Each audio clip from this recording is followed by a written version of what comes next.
Ruby Martinez ajustait nerveusement sa veste dans le hall scintillant de Thornfield Industries. Au chômage depuis 3 mois, elle savait que ce poste d'assistante de direction était sa seule chance de sortir de la crise financière. Le salaire était 3 fois supérieur à celui de son précédent emploi.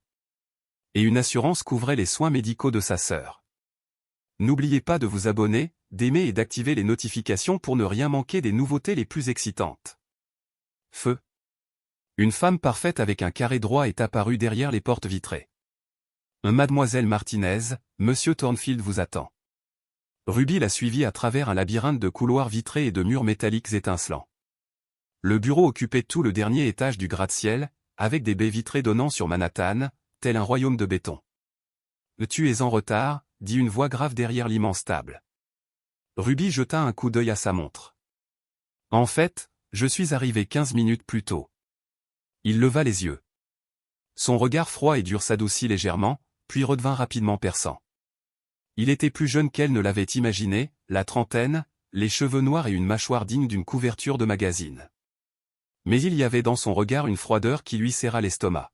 « Dans mon immeuble, c'est moi qui ai réglé l'heure, » dit-il en se redressant de toute sa hauteur. Et j'ai décidé que la réunion avait commencé il y a 20 minutes. Ce travail paie 3 fois plus. Ce travail paie 3 fois plus. Se répéta Ruby, retenant sa colère. Votre CV. Il jeta un coup d'œil à la feuille. Il est correct. Mais il manque quelque chose. Je vous assure, Monsieur Thornfield, que je suis un spécialiste hautement qualifié. Lève-toi et retourne-toi. Ruby se figea. Désolé? Vous avez tout bien compris. J'aimerais savoir si vous correspondez à l'image de mon entreprise. Le ton était sec, comme s'il lui avait demandé de dicter son nom de famille, plutôt que d'évaluer son apparence. Je ne suis pas un mannequin, Monsieur Thornfield. Je suis venu ici pour parler de compétences professionnelles, pas pour faire un défilé de mode, dit-elle calmement, même si intérieurement elle bouillonnait déjà de rage. Les coins de ses lèvres se soulevèrent en un sourire dangereux. Savez-vous combien de femmes sont prêtes à tout pour ce poste? Probablement autant de personnes qui voudraient te tuer après une semaine de travail, lâcha-t-elle avant de pouvoir s'en empêcher. Le silence régna dans la pièce. L'assistante derrière elle haleta. Et soudain, Thornfield éclata de rire. Un rire profond et sincère qui transforma complètement son visage. Enfin, dit-il. Quelqu'un de caractère. Vous êtes embauché. La mâchoire de Ruby tomba. Je ne suis pas sûr de vouloir encore ce travail. Je triple ton salaire précédent. Une protection sociale complète dès le premier jour. Et j'ajouterai un bonus, un budget garde-robe. Il se pencha en avant. J'ai besoin d'un assistant qui n'a pas peur de me dire quand je suis. Tu agis exactement comme ça en ce moment, dit Ruby calmement. Exactement. Parfait. Il tendit la main. Bienvenue chez Thornfield Industries, Madame Martinez. Lorsque leurs mains se touchèrent, ce fut comme si un courant électrique traversait la peau de Ruby. Elle comprit immédiatement que ce travail serait bien plus difficile qu'elle ne l'aurait imaginé. Ce qu'elle ignorait, c'est qu'Ethan Thornfield avait lui aussi des secrets. Et leur vie était déjà étroitement liée, bien plus profondément qu'il n'aurait pu l'imaginer. Horloge, une semaine s'est écoulée.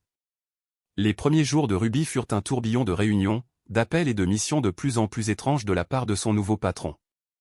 Vendredi, elle avait déjà entièrement reconstitué ses archives, renvoyé son directeur des relations publiques incompétent et choisi un cadeau d'anniversaire pour sa mère. Tout cela sous le feu incessant de ses réprimandes. Le café est trop chaud, marmonna Ethan sans lever les yeux de l'écran. Et le soleil est trop fort. Tu veux qu'il soit tamisé aussi, répondit Ruby avec un sourire doux mais glacial. Au lieu d'être offensé, les coins de ses lèvres se contractèrent. Tu vas à l'événement de charité avec moi ce soir. Ruby se figea. Ce n'est pas mon travail. Mes ordres sont tes devoirs, il croisa son regard pour la première fois ce matin-là. Ma compagne de toujours a annulé sa participation. Et venir seule serait un signe de faiblesse. J'ai des projets, mentit Ruby. Mais ses véritables projets étaient une glace et une série télé avec sa sœur Camilla. Annule. La fête commence à 8 heures. Je t'enverrai une robe. Il est retourné à l'ordinateur comme si le problème avait déjà été résolu. Ruby posa ses mains sur son bureau et se pencha en avant. Monsieur Thornfield, je suis votre assistante de direction, pas une agence d'escorte. Si vous cherchez un rendez-vous, téléchargez Tinder comme tout le monde. Les yeux d'Ethan s'assombrirent. Il s'agit d'un événement professionnel, Madame Martinez. J'ai besoin d'une compagne qui sache se comporter en public et qui ne se moque pas de moi devant le conseil d'administration. Il s'arrêta. Ou n'êtes-vous pas à la hauteur du défi? Le ton de sa voix était trop clair. Et Ruby ne reculait jamais devant un défi. D'accord, dit-elle. Mais je choisirai la robe moi-même. Merci. Et, rien de rouge, ajouta-t-il derrière elle tandis qu'elle quittait précipitamment le bureau. Ça ne va pas avec le décor de l'événement. Lorsque Ruby ouvrit la porte de son appartement ce soir-là, il n'y avait pas un, mais des valises contenant des vêtements. Sur l'une d'elles est attachée une note. Choisissez bien. La voiture sera là à 7h30. Mangez. L'insolent, marmonna Ruby en regardant la note. Oh mon Dieu! Murmura sa sœur Camilla en déballant une des valises. Cette robe émeraude coûte plus cher que notre loyer. J'ai dit que je choisirais point le tien robe. Oui, mais tu ne peux pas te le permettre point-elle, rétorqua Camilla. L'étui est superbe en vert. Ruby essaya la robe à contre-cœur. Elle lui allait parfaitement. Comme si elle avait été faite sur mesure. Elle venait de finir de se maquiller lorsque son téléphone a vibré. Texte d'Ethan. La voiture attend en bas. Ne me faites pas attendre. Ruby leva les yeux au ciel, mais se précipita en bas, déterminée à ne pas lui donner de raison de lui faire des reproches. La voiture n'était pas n'importe quelle voiture, c'était une limousine allongée. À l'intérieur se trouvait Ethan, d'une beauté effrayante dans son smoking impeccable. Ses yeux s'écarquillèrent légèrement lorsque Ruby entra. Le vert était le bon choix, dit-il d'une voix douce et inattendue. La soirée de gala a eu lieu au Metropolitan Museum, transformé en un jardin de contes de fées étincelant. Sur le tapis rouge, alors que les appareils photo clignotaient, Ethan a posé sa main sur son dos, un geste qui a envoyé un courant chaud dans sa colonne vertébrale. Souriez, murmura-t-il. Ces photos seront dans la rubrique économique du journal du matin. C'est pour ça que tu m'as engagé, demanda Ruby avec un sourire forcé. Pour des séances photos? Je t'ai embauché parce que tu étais la première personne à me dire non en 5 ans, répondit-il, la surprenant par sa franchise. Toute la nuit, Ruby observa Ethan interagir avec habileté avec les investisseurs et les membres influents du conseil d'administration. Il était différent ici, toujours autoritaire, mais sans la froideur qui régnait au bureau. Ton assistante est une vraie perle rare, Ethan, dit une dame âgée que Ruby reconnut comme la PDG d'une grande entreprise technologique. Où l'as-tu cachée? Elle n'est pas cachée, Eleanor. Elle est juste nouvelle, répondit Ethan. Elle est déjà irremplaçable. Il y avait une vraie chaleur dans sa voix. Ruby se tourna vers lui, surprise, et capta son regard. Perçant. Inébranlable. Son cœur fit un bond. Plus tard, alors qu'il dansait lentement pour les caméras, bien sûr Ethan la tenait un peu plus près que nécessaire. Pourquoi es-tu, vraiment, tu m'as amené ici, ne put s'empêcher de demander Ruby. Ethan devint sérieux. Le conseil d'administration me considère comme instable. Trop impulsif pour les affaires. Il insiste pour nommer un directeur opérationnel, en quelque sorte un superviseur. Il lui serra un peu plus fort la taille. J'avais besoin de montrer que j'étais capable de stabilité. Alors je suis ton masque de stabilité? Ruby haussa un sourcil. Ethan rit soudainement. Et quelque chose comme ça. Alors que la soirée touchait à sa fin et qu'il retournait à la limousine, Ruby remarqua qu'Ethan était de nouveau tendu. Il consultait nerveusement son téléphone. Des problèmes au bureau? Non, dit-il sèchement, puis il soupira. Mon frère. Il menace de vendre ses parts dans l'entreprise. Ruby fronça les sourcils. Tu as un frère? Il y a beaucoup de choses dont je ne parle pas, Madame Martinez, répondit-il, la froideur revenant dans sa voix. Lorsque la limousine s'est arrêtée devant sa maison, Ethan ne l'a même pas regardée. On se voit lundi.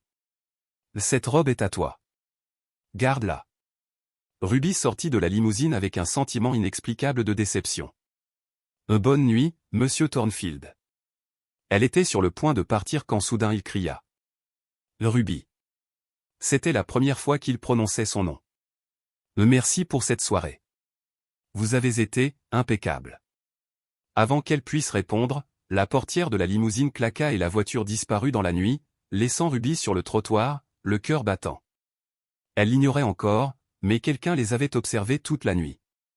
Quelqu'un qui avait un compte à régler avec Ethan Thornfield. Et dont l'arrivée allait bouleverser leur vie. Calendrier lundi. Il y a un silence inattendu dans le bureau. Ethan Thornfield ne s'est pas présenté. Selon son calendrier, désormais géré par Ruby elle-même avec une précision presque militaire, aucune réunion n'était prévue à l'extérieur du bâtiment. « Monsieur Thornfield est-il venu » demanda-t-elle à Diane, une secrétaire avec 20 ans d'expérience. Pas un mot. Mais il disparaît parfois. Quand il travaille sur quelque chose d'important. Ruby fronça les sourcils. Après leur étrange moment de vendredi, son silence semblait délibéré. À midi, l'anxiété avait pris le dessus. Elle a écrit. Des urgences nécessitent votre attention. Veuillez confirmer votre heure d'arrivée. Sablier avec sable qui s'écoule 3 heures se sont écoulées. Aucune réponse. 4h30 à 16h30, alors que Ruby était sur le point de partir, l'ascenseur a sonné. Ethan entra. On aurait dit qu'il n'avait pas dormi depuis 3 jours. Son costume était froissé, il avait des cernes sous les yeux et ses pas étaient rapides et pénibles. Là à mon bureau. Tout de suite, dit-il sans s'arrêter. Ruby le suivit, prête à recevoir une avalanche d'ordres. Mais à l'intérieur, il se tenait simplement près de la fenêtre, lui tournant le dos. « Ferme la porte », dit-il sans se retourner. Quelque chose n'allait pas. Vraiment pas. « Mon frère a disparu, Drew », dit finalement Ethan, la voix rauque. « Disparu ?» Ruby n'arrivait pas à croire qu'il lui disait ça. Il se retourna, le visage impassible, mais les yeux brûlants d'une tempête. Le samedi, il a retiré 5 millions de dollars de ses comptes. Personne ne l'a revu depuis. La police pense qu'il est parti de son plein gré. Il n'y a aucune trace d'un quelconque crime. Mais tu n'y crois pas, demanda Ruby prudemment. Drew est peut-être irresponsable, mais disparaître. Non. Il ne ferait pas ça. Surtout après avoir menacé de vendre ses parts. Il ferait une scène. Ce serait son style. Mais disparaître, non. Puis-je t'aider, demanda Ruby, essayant de se montrer serviable. Ethan la regarda fixement, comme s'il venait de se rappeler sa présence dans la pièce. Une lueur de vulnérabilité traversa son regard pendant une seconde, mais elle disparut presque aussitôt. Oui. Libère mon emploi du temps pour toute la semaine. Et viens avec moi à l'appartement de Drew. La police était déjà là, mais elle a peut-être raté quelque chose. Moi? Pourquoi? Parce que tu vois des choses que les autres ne voient pas. C'est pour ça que je t'ai embauché. Horloge après un certain temps il se trouvait déjà dans un appartement luxueux avec vue panoramique sur Central Park. Les œuvres d'art au mur, les baies vitrées, tout respirait la richesse. Ton frère a des goûts de luxe, remarqua Ruby en regardant l'intérieur. Drew cherchait toujours à prouver quelque chose, dit sèchement Ethan. Commence au bureau. Cherche quelque chose d'inhabituel. Le bureau ressemblait plus à une salle d'exposition qu'à un lieu de travail. Sur l'immense bureau se trouvait seulement un ordinateur portable hors de prix et une seule photo, 2 garçons avec un homme sévère. Ruby reconnut l'un d'eux, c'était Ethan. Elle a ouvert l'ordinateur portable. Bien sûr, le mot de passe. Une idée de ce que pourrait être son mot de passe, appela-t-elle en direction de la chambre. Les essayer Vengeance 1990, oui, répondit Ethan sans hésitation. L'ordinateur s'est déverrouillé immédiatement. C'est trop précis, commenta Ruby. C'est l'année où son père l'a déshérité, dit Ethan en apparaissant sur le seuil. Drew ne l'a jamais pardonné. Ruby parcourut ses emails et ses dossiers, sans rien trouver de suspect. Elle était sur le point d'abandonner lorsqu'elle remarqua un petit coffre-fort caché derrière un tableau abstrait. « Mais est-ce que la police l'a ouvert » a-t-elle demandé. Ethan fronça les sourcils. « Je ne savais même pas qu'il était là. » Après plusieurs tentatives, Ruby s'est rendu compte que le coffre-fort était équipé d'une serrure biométrique. « Nous avons besoin de son empreinte digitale, ou de l'ADN de quelqu'un, » dit Ethan pensivement. Il posa son doigt sur le scanner et, à leur grande surprise, le coffre s'ouvrit avec un déclic. À l'intérieur se trouvait une enveloppe en papier craft. Ethan en sortit le contenu. Photo. Il est avec une femme que Ruby ne reconnaît pas. Les photos sont prises de loin. Comme si, ils étaient suivis. La dernière photo montre la femme seule. Elle regarde droit dans l'objectif. La terreur se lit dans ses yeux. « Mais qui est-ce » murmura Ruby. Le visage d'Ethan devint pâle. « C'est mon ex-femme. Isabella. Tu étais mariée ?» Ruby ne put cacher sa surprise. En bref. Il y a 5 ans. Tout s'est terminé, mal. « Que veux-tu dire par « mauvais » demanda-t-elle, ressentant une alarme intérieure. Ethan la regarda dans les yeux, son regard plein de fantômes du passé. Elle a disparu 3 mois après le mariage. Tout le monde pensait qu'elle m'avait quitté. Et 1 an plus tard, son corps a été retrouvé dans l'Hudson. Ses mains tremblaient. Alors ils ont décidé que c'était un suicide. Ruby est devenue froide. Mais tu n'y croyais pas. Je ne savais pas quoi croire. Jusqu'à ce moment-là. Il retourna la dernière photo. Au dos était inscrit un court texte. Tu avais raison, je sais. Ce n'est pas un suicide. Je sais qui l'a fait. Retrouve-moi au camp de chasse. D. Un base, demanda à nouveau Ruby. Un chalet de chasse familial. Nous n'y sommes pas allés depuis des années. Ethan se dirigeait déjà vers la sortie. Je dois y aller. On devrait peut-être appeler la police. Ruby se précipita à sa poursuite. Avec quoi? Avec les photos et l'étrange mot? Il secoua la tête. Je dois d'abord découvrir ce que Drew sait. Dans l'ascenseur, il se tourna vers elle. Tu n'es pas obligé de partir. Ce n'est pas ton problème. Ruby croisa les bras. Tu as demandé de l'aide toi-même. Maintenant tu l'as. Et puis, je ne veux pas que tu y ailles seul. Une lueur brilla dans les yeux d'Ethan. De la gratitude, ou quelque chose de plus profond. Merci, dit-il doucement. Ils quittèrent la ville. Dans la voiture, dans la faible lumière du coucher de soleil, Ruby observait Ethan. Derrière le masque du milliardaire arrogant, elle commençait à voir un autre homme brisé, réel. Et, contre toute attente, elle commençait à s'inquiéter pour lui. Mais aucun d'eux ne le savait, ils allaient droit dans un piège. Un piège que quelqu'un avait commencé à tendre il y a de nombreuses années. La nuit tombait sur la forêt lorsque le SUV s'engagea sur un étroit chemin de terre au cœur des Adirondacks. La pluie commença à fouetter les vitres et le tonnerre gronda au loin.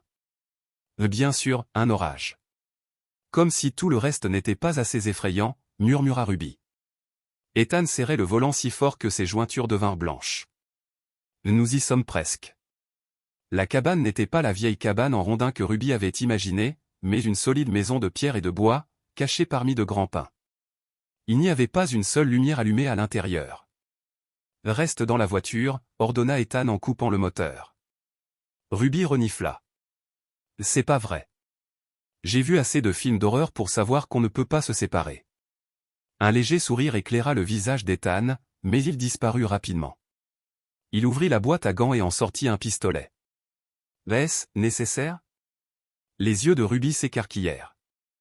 J'espère que non, répondit-il sérieusement en vérifiant la charge.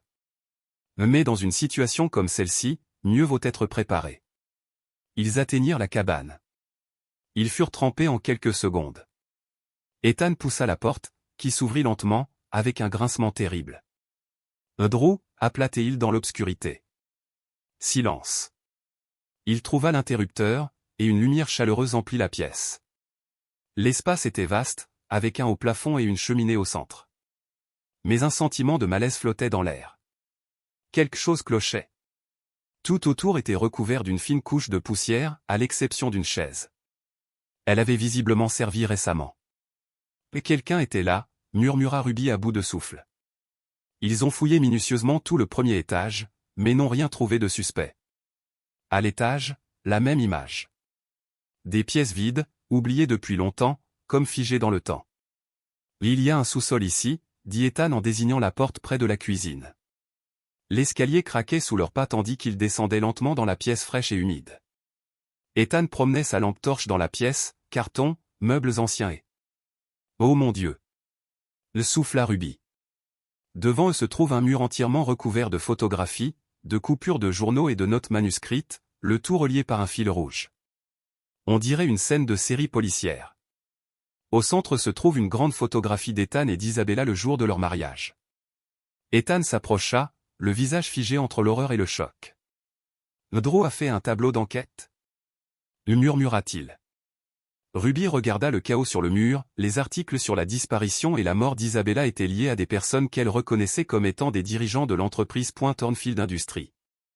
Votre frère enquêtait sur la mort d'Isabella, dit-elle. Des années? La voix d'Ethan était étouffée. Je n'en avais aucune idée. Ruby remarqua un enregistreur numérique sur la table à proximité. Elle appuya sur le bouton de lecture. La voix de Drew remplit le sous-sol. Ethan, si tu entends ça, je suis probablement parti. Tout ce que j'ai appris est dans le carnet rouge. Ne faites confiance à personne, surtout pas. L'enregistrement s'est terminé brusquement. Où est le carnet? Ruby se retourna. Ethan était déjà en train de chercher, retournant des cartons et des caisses. Il n'est pas là. Quelqu'un l'a emmené. Et puis le craquement des planches au-dessus de nos têtes. Ils se figèrent. Leurs regards se croisèrent. Silence, tension comme avant une tempête. Ethan porta un doigt à ses lèvres, signe de silence, et sortit son arme. Il se dirigea silencieusement vers l'escalier. Bam, la porte du sous-sol claqua avec fracas. Le bruit de la serrure qui tournait résonna comme une condamnation à mort. Ethan se précipita à l'étage, claquant son épaule contre la porte. Ouvre. Il y eut des pas précipités venant d'en haut, et le claquement de la porte d'entrée. Quelqu'un gauche. L'île s'enfuit, hurla Ruby. Ethan recula et donna un coup de pied dans la porte de toutes ses forces. La serrure craqua et la porte s'ouvrit. Ils ont couru dehors, sous la pluie battante, et au dernier moment ont vu comme un feu de voituresse se cachait dans l'obscurité de la route forestière. Merde. Marmonna Ethan en passant sa main dans ses cheveux mouillés. Épuisés, ils retournèrent à la maison. Nous devons appeler la police, a insisté Ruby. Et dire quoi? Que mon frère a laissé un tableau avec des théories du complot dans la maison familiale? Ethan arpentait la pièce. Sans carnet, nous rien de spécifique. Le tonnerre frappa assourdissant à proximité. La lumière vacilla et, complètement test sortit. L'île était temps, soupira Ruby. Ethan trouva des bougies et alluma la cheminée. Les ombres du feu couraient le long des murs, créant une atmosphère troublante, mais étrangement chaleureuse. On n'ira pas sous une telle tempête, dit-il en sortant une couverture. On va devoir rester ici pour la nuit. Ruby s'enveloppa, consciente de la façon dont ses vêtements lui collaient au corps. Ethan la regarda, son regard s'adoucissant, sa voix rauque. Je t'apporterai quelque chose de sec. Il est revenu avec une chemise en flanelle et un pantalon de survêtement. Ils sont un peu gros, mais au moins ils sont secs. Ruby se changea dans la salle de bain. Lorsqu'elle sortit, Ethan versait déjà le liquide ambré dans 2 verres. Du bourbon, expliqua-t-il. Pour se réchauffer. Ils restèrent assis en silence près du feu tandis que la tempête faisait rage dehors. Ruby étudia le profil d'Ethan, adouci par la lumière du feu et la tristesse. Parlez-moi d'Isabella, demanda-t-elle doucement. Ethan regarda dans son verre. Nous nous sommes rencontrés lors d'une soirée caritative. Elle était belle, intelligente et brisée. Je ne réalisais pas à quel point. Il prit une longue gorgée. Notre mariage a été un désastre dès le début. Isabella est devenue de plus en plus paranoïaque, prétendant que quelqu'un la suivait, la surveillait. Je pensais qu'elle faisait une dépression nerveuse. Et maintenant, tu penses qu'elle dit peut-être la vérité, suggéra Ruby prudemment. Ethan hocha lentement la tête. Si l'enquête de Drew est une indication, il se tourna complètement vers elle, je l'ai laissée tomber. Je n'ai pas cru en elle quand elle avait le plus besoin de moi. La douleur profonde dans sa voix fit que Ruby prit instinctivement sa main. Tu ne pouvais pas le savoir, murmura-t-elle. Ses doigts s'enroulèrent autour d'elle, chauds et forts. Pourquoi es-tu ici, demanda-t-il soudain. Tu me connais à peine, et ce que tu sais n'est guère flatteur. Ruby réfléchit sérieusement. Je crois voir quelque chose en toi qui mérite d'être mieux connu, a-t-elle admis. Derrière cette façade de milliardaire. Un léger sourire apparut sur les lèvres d'Ethan. Un masque de milliardaire, sourit-il. Tu sais ce que je veux dire, répondit Ruby en lui rendant son sourire. Leurs regards se croisèrent, et l'air entre eux sembla s'emplir d'électricité. Ethan se pencha légèrement, son regard tombant sur ses lèvres. À ce moment-là, un grand craquement retentit dehors, une branche d'arbre heurta la fenêtre. Ils s'éloignèrent brusquement l'un de l'autre. Il est temps de se reposer, dit Ethan en s'éclaircissant la gorge. Il y a des chambres à l'étage. Ruby hocha la tête, embarrassée. Bonne idée. L'esprit de Ruby s'emballa tandis qu'elle montait l'escalier menant à la chambre d'amis qu'il lui avait indiqué. Que se passait-il entre eux? Et surtout, qu'était-il arrivé à Drew Thornfield, qui les avait enfermés au sous-sol et s'était enfui avec le carnet rouge? Elle était sûre d'une chose, ils étaient tous deux en danger, à cause de quelqu'un qui avait déjà commis un meurtre impunément. Ils ne dormiraient pas cette nuit. Soleil noir avec rayons Ruby se réveilla ce matin sous les rayons du soleil qui filtraient à travers des fenêtres inconnues. Pendant un instant, elle ne parvint pas à savoir où elle était. Puis tous les événements de la nuit précédente revinrent en mémoire, la cabane, l'enquête de Drew, la tempête, sa main entrelacée avec la sienne près du feu.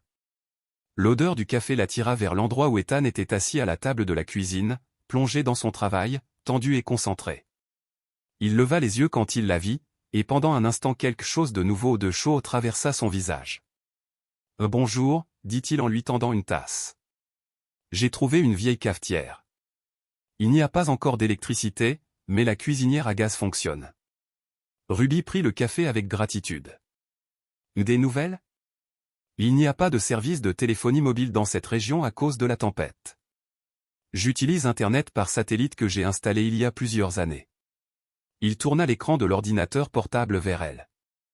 Je regardais les emails de Drew. Il les a configurés pour qu'ils soient automatiquement transférés vers mon compte s'ils ne se connectent pas pendant 48 heures. L'intelligent, murmura Ruby en se penchant pour regarder. Elle fut distraite par le parfum léger et masculin d'Ethan, mais reporta rapidement son attention sur l'écran. Regardez ici, dit-il en désignant une lettre datant de 3 jours. L'expéditeur était Nightingale, et le message ne contenait que 4 mots. Ils savent. Brûler tout. Ils savent. Brûler tout. Et quelqu'un divulgue des informations à Drew, suggéra Ruby. Ça doit l'être. Ethan continuait à faire défiler. Et qui qu'il soit, ils aidaient Drew depuis plusieurs mois. Et il a donc découvert quelque chose sur Isabella, a commencé à enquêter avec eux, puis a soudainement retiré des millions et disparu, fronça les sourcils Ruby. Et au même moment, quelqu'un a piraté son quartier général. À coïncidence? Ethan secoua la tête. Non. Je pense que Drew fuit le meurtrier d'Isabella ou qu'il a des preuves contre lui. Serait-il possible qu'il nous ait enfermés au sous-sol la nuit dernière? Demanda Ruby. Non, répondit fermement Ethan. Drew ne ferait pas ça. Et sa voiture a toujours disparu. Il faut découvrir qui est Nightingale, décida Ruby. Et ce que Drew a découvert exactement. Ethan ferma son ordinateur portable avec un soupir de soulagement. La route devrait être assez dégagée maintenant. Il est temps de rentrer en ville. Alors qu'ils faisaient leur bagage, Ruby vit Ethan ranger discrètement son arme dans son étui. Ce geste lui rappela que leur affaire n'était pas seulement mystérieuse, elle pouvait aussi être mortelle. Le trajet jusqu'à Manhattan s'est déroulé dans un silence tendu, chacun perdu dans ses pensées. Alors qu'ils approchaient des limites de la ville, Ethan parla enfin. « Je veux que tu prennes quelques jours de congé. » Ruby tourna brusquement la tête vers lui. « Quoi? Pourquoi? » « Ce n'est pas prudent pour toi d'être près de moi en ce moment, dit-il, les yeux rivés sur la route. Ceux qui sont derrière tout ça savent que j'étais dans la cabine. Ils savent probablement que tu étais avec moi. C'est exactement pour ça que je devrais être là, rétorqua Ruby. Ensemble, nous pouvons faire mieux. Ethan serra la mâchoire. Ce n'est pas sujet à discussion, Madame Martinez. Je ne vous mettrai pas en danger à cause des problèmes de ma famille. Le retour brutal à la formalité a fait mal.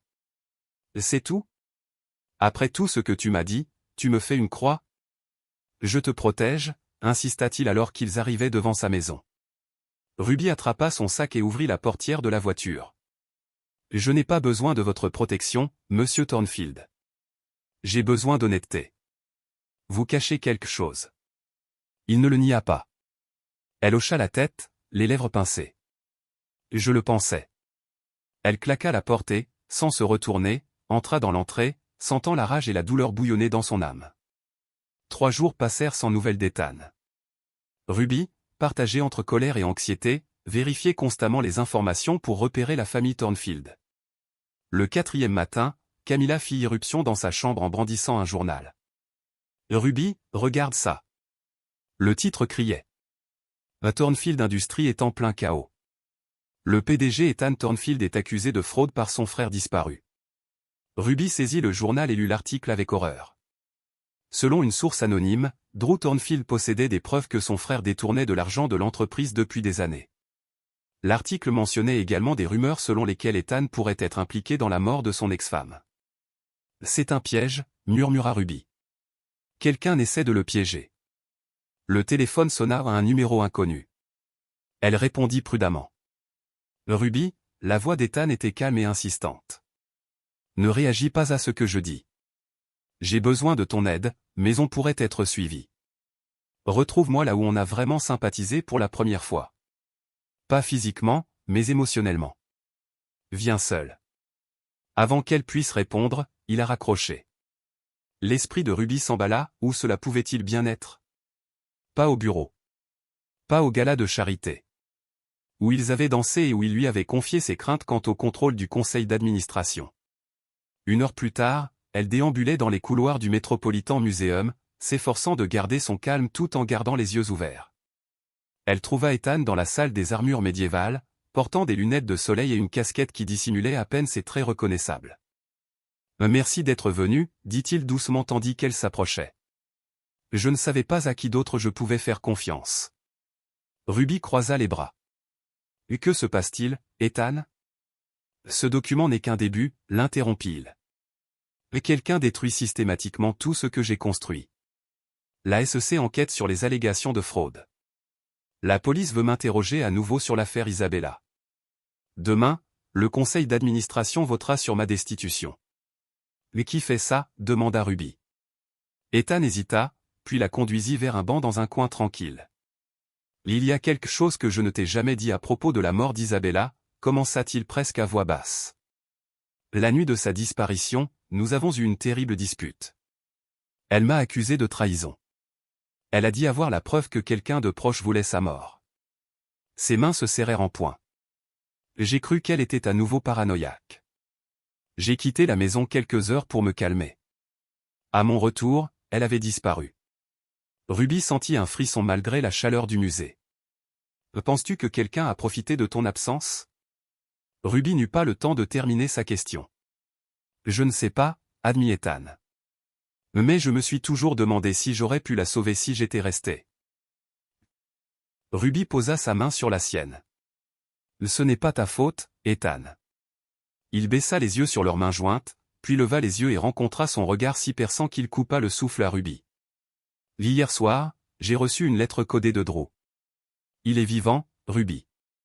Et il sait qui a tué Isabella, et qui me piège maintenant. C'est la même personne. »« Et qui ?» murmura Ruby. Ethan se pencha plus près. « Mon père ?» Les yeux de Ruby s'écarquillèrent. « Ton père ?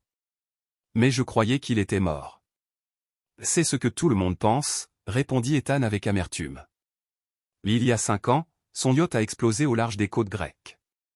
Son corps n'a jamais été retrouvé, mais il a été officiellement déclaré mort. Drew dit que c'est une mise en scène.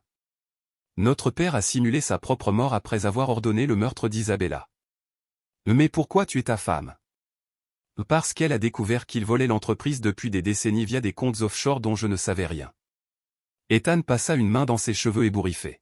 « Drew a des preuves. C'est ce que disait ce carnet rouge. Mais il a besoin de mon aide pour le résoudre. » L'esprit de Ruby commença à tourner. « Où est Drew maintenant ? » ?»« En fuite. Il veut me rencontrer ce soir et me donner les preuves qu'il n'a pas pu obtenir à la datcha. » Ethan prit les mains de Ruby. « Ruby, je sais que je n'ai pas le droit de te le demander, mais j'ai besoin de ton aide une fois de plus. Avant qu'elle ne puisse répondre, Ruby remarqua un agent de sécurité du musée qui parlait dans son talkie-walkie et regardait avec suspicion dans leur direction. « Il faut y aller », dit-elle rapidement. « Quelqu'un t'a reconnu. » Ils se sont précipités à travers le musée, esquivant les gardes qui se rassemblaient autour d'eux avec une précision suspecte. « Ce n'est pas normal », murmura Ethan en descendant l'escalier de service. « Quelqu'un nous a dénoncés. » Ils sortirent au niveau inférieur et disparurent par la sortie arrière au moment même où d'autres gardes apparaissaient à l'entrée principale. « Ma voiture est à 3 pâtés de maison au nord, » dit Ruby en guidant Ethan sur les trottoirs bondés. « Fais profil bas. » À un demi-pâté de maison de là, un SUV noir s'est soudainement arrêté à côté de la voiture. 2 hommes en costume en ont sauté, les mains tendues vers leurs étuis. « Cours !» cria Ethan en attrapant la main de Ruby. Ils dévalèrent la rue à toute vitesse, évitant les piétons et les voitures. Leur poursuivant se rapprochait. Les poumons de Ruby brûlaient, le sang lui battait aux tempes. Alors qu'elle semblait à bout de force, Ethan s'engagea brusquement dans une ruelle étroite et les cacha derrière une benne à ordures. Ils s'accroupirent, haletants, tandis que les pas passaient rapidement. « Et qui était-il » balbutia Ruby, la voix tremblante d'adrénaline. « Pas la police » répondit Ethan d'un ton sombre. « Les hommes de mon père, probablement. » Ruby le regarda dans les yeux, qui étaient passés de froid et arrogant à sincère et vulnérable au cours de la semaine passée. « Je t'aiderai, dit-elle. Quoi qu'il en coûte. » Le soulagement et quelque chose de plus profond apparurent sur le visage d'Ethan. Il lui toucha doucement la joue. « Je ne te mérite pas, Ruby Martinez. »« Probablement pas, » sourit-elle, quoique tremblante. « Mais tu m'as quand même eu. » Assise là, cachée et traquée, Ruby réalisa, elle était tombée amoureuse d'Ethan Thornfield, avec toutes ses complexités et ses secrets. Mais à la tombée de la nuit, leurs vies seront en jeu, et seule la vérité pourra les sauver tous les deux. Paysage urbain au crépuscule. Le crépuscule tomba sur la ville alors que Ruby et Ethan se dirigeaient vers le lieu de rendez-vous choisi par Drew, un entrepôt abandonné de Thornfield au bord de la rivière Hudson. Le symbolisme n'a pas échappé à Ruby, c'est dans ces mêmes eaux que le corps d'Isabella a été retrouvé il y a 5 ans. « Tu es sûr que ce n'est pas un piège » demanda-t-elle tandis qu'Ethan coupait la chaîne rouillée de la porte latérale. « Non » admit-il en poussant la porte qui grinça dans un grincement métallique. « Mais Drew a dit que personne ne viendrait nous chercher ici. L'entrepôt est dans un état lamentable depuis la mort de papa. » L'intérieur de l'entrepôt était incroyablement vaste et sombre, leurs pas résonnant sur le sol en béton. Le clair de lune filtrait à travers les vitres brisées, projetant de longues ombres sur le matériel abandonné et les conteneurs vides. « Drew » cria Ethan d'une voix résonnant sur les murs. « C'est moi. » Une silhouette émergea de derrière une pile de caisses. Ruby se tendit, mais c'était Drew Thornfield, décharné mais vivant. Il était plus mince qu'Ethan, avec les mêmes traits saisissants, mais avec une intensité différente, plus sombre, dans le regard. « Tu as amené quelqu'un » demanda Drew d'un ton las en regardant Ruby. « Ruby Martinez, mon assistante » la présenta Ethan en la regardant avec hésitation. « La seule personne en qui j'ai confiance en ce moment. » Drew semblait l'accepter. « As-tu apporté ce que tu as demandé ?» Ethan hocha la tête et sortit une petite clé USB de sa poche. « Tout vient de serveur privé, comme tu l'as dit. » « Où est le carnet ?»« Pas ici, » dit Drew. « Trop risqué. J'ai scanné toutes les pages et chiffré les fichiers. Il ne nous reste plus qu'à les télécharger sur le serveur de la SEC avec vos données, et ce sera terminé. Le père sera exposé, l'entreprise sera sauvée et Isabella obtiendra enfin justice. » Soudain, un bruit lent et fort retentit dans tout l'entrepôt. « Touchant » dit la voix savante, et les frères Thornfield se figèrent. Un homme grand et imposant surgit de l'ombre. Ses cheveux argentés brillaient au clair de lune. Malgré son âge, la soixantaine, il irradiait de puissance et de danger. 2 gardes armés se tenaient de chaque côté. « Le père » souffla Ethan, se plaçant automatiquement entre Ruby et l'homme. Victor Thornfield sourit, un sourire qui n'atteignit pas ses yeux froids. « Bonjour, mes fils. Ça fait longtemps qu'on ne s'est pas vu. » Drew fit un pas en avant, se rapprochant de son frère, comme s'ils formaient instinctivement un front uni. « Comment nous avez-vous trouvés ?»« S'il vous plaît » sourit Victor.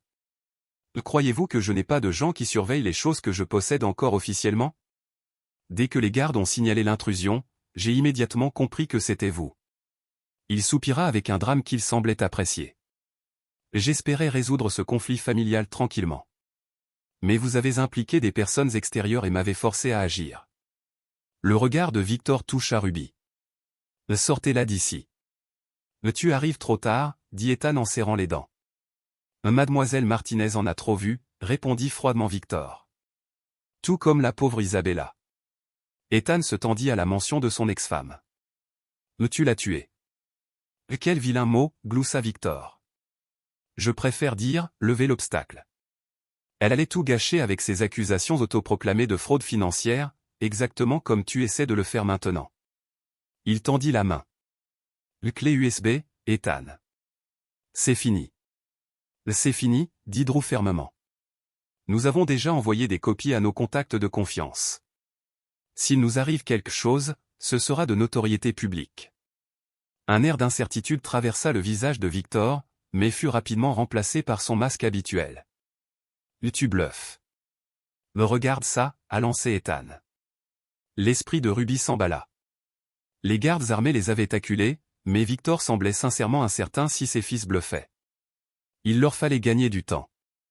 Monsieur Thornfield, lui dit Ruby, vos fils ne sont pas les seuls à avoir des assurances. J'ai aussi des copies du témoignage de Drew. Elles doivent être envoyées aux principaux médias dans 1 heure, à moins que je ne les empêche.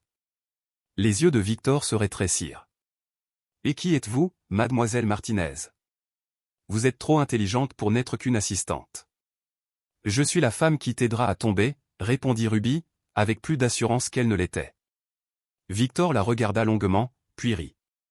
Un rire réel et joyeux, effrayant par sa cruauté. Maintenant, je comprends pourquoi Ethan t'aime bien. Tu me fais penser à Isabella, audacieuse jusqu'à l'insouciance. Ces mots firent frissonner Ruby. Victor fit un signe de tête aux gardes, et ils levèrent leurs armes. Là assez parlé. Donne-moi la clé USB, ou je tire dans les genoux en commençant par la fille. Soudain, avant que quiconque puisse bouger, une voix retentit fort dans tout l'entrepôt. Police! Lâchez vos armes. Des éclairs de projecteurs illuminaient toute la zone tandis que les forces spéciales faisaient irruption par toutes les portes. Les hommes de Victor se figèrent, puis baissèrent leurs armes, ils étaient clairement en infériorité numérique. La détective Diana Chen s'avança avec assurance, arme à la main. Victor Thornfield, vous êtes en état d'arrestation pour le meurtre d'Isabella Thornfield, fraude et simulation de votre propre mort pour éviter une punition. Le visage de Victor se tordit de rage. Absurde. Vous n'avez aucune preuve. En fait, dit Drew en sortant son téléphone, c'est vrai. J'ai enregistré toute cette conversation. Et je portais un micro quand vos hommes m'ont poursuivi hors du chalet la semaine dernière. Ruby a soudainement tout compris. Avez-vous coopéré avec la police pendant tout ce temps? Drew hocha la tête. Lorsque j'ai découvert des preuves du lien entre mon père et la mort d'Isabella, je n'ai pas pu les rendre publiques immédiatement, il m'aurait tué aussi. J'ai donc contacté l'inspecteur Chen, qui enquête sur cette affaire depuis longtemps, car je ne crois pas au suicide. Ethan, regardant son frère avec respect, réalisa. Tout cela n'est qu'un piège pour attirer notre père. Je ne pouvais pas te le dire, dit Drew avec un regard d'excuse, ta réaction devait être sincère pour qu'il la croie. Alors que la police emmenait Victor menotté, il s'arrêta à côté d'Ethan. Vous le regretterez tous les deux. Personne ne survit en battant Victor Thornfield. Ethan répondit calmement.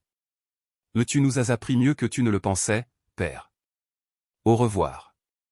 Les semaines suivantes furent un tourbillon d'interrogatoires, d'enquêtes de la SEC et de réunions du conseil d'administration. Les frères Thornfield s'unirent pour stabiliser l'entreprise, et Drew prit la relève en tant que directeur des opérations par intérim, un poste que leur père avait hésité à confier à Ethan. Ruby est resté aux côtés d'Ethan, d'abord professionnellement, puis de plus en plus personnellement. Leur lien, forgé par la crise, s'est renforcé de jour en jour. Un mois après l'arrestation de Victor, Ethan fit venir Ruby à son bureau tard un vendredi soir. Les lumières de la ville scintillaient dehors et, pour la première fois, son bureau était débarrassé de toute paperasse urgente. Je pensais à ta position, dit-il en l'invitant à s'asseoir. Ruby haussa un sourcil. Tu vas me virer maintenant parce que j'ai trop de secrets de famille? Bien au contraire, sourit sincèrement Ethan. Je veux te promouvoir au poste de directeur des projets spéciaux. Cela semble vague, a noté Ruby, mais elle s'est intéressée. C'est volontaire, admit Ethan.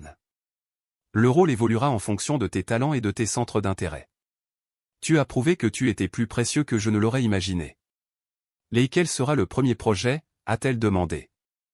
Ethan détourna le regard nerveusement. Aide-moi à devenir meilleur. Le cœur de Ruby manqua un battement. Ce n'est pas du travail, Ethan. Non, acquiesça-t-il doucement. C'est une demande. Pas en tant que patron, mais en tant qu'homme qui tombe amoureux de la personne la plus incroyable. Ruby se leva et marcha vers lui.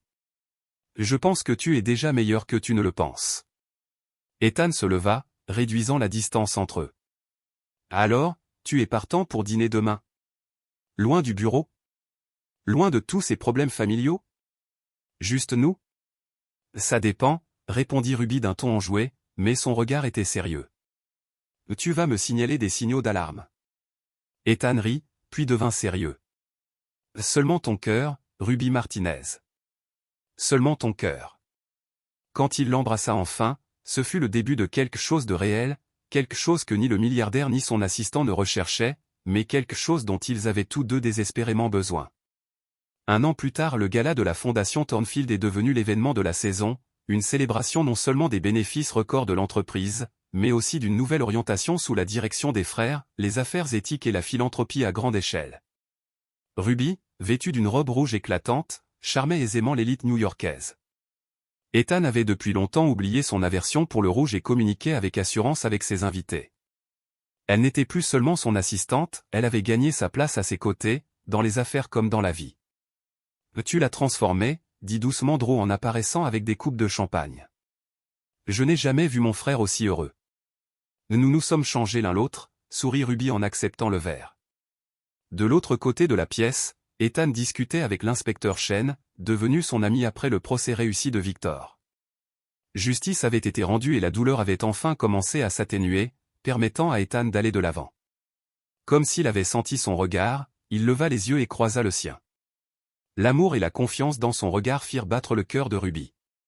Plus tard, sous les étoiles, sur le toit terrasse de leur nouveau Penthouse, Ethan s'est mis à genoux. Ruby Martinez, dit-il doucement en ouvrant le petit écrin de velours contenant la bague en émeraude. Tu as brisé tous mes murs, toutes mes défenses et tous mes signaux d'alarme. Tu m'as appris que la vulnérabilité n'est pas une faiblesse, et que l'amour n'est pas une affaire. Veux-tu m'épouser? Les yeux de Ruby se remplirent de larmes de joie. À une condition, murmura-t-elle, la voix tremblante d'émotion. Nommez-le, sourit Ethan en haussant un sourcil. Plus de secrets entre nous. Jamais. Rien, promit-il en lui passant la bague au doigt. Seulement la vérité, la confiance et une vie d'amour pour toi. Alors que Ruby scellait leur promesse par un baiser, elle repensa au chemin parcouru. D'un milliardaire arrogant et de son assistante effrontée à partenaire en tout. Leur histoire d'amour était loin d'être simple ni parfaite, mais elle était la leur. Avec toutes ses cases à cocher et ses épreuves.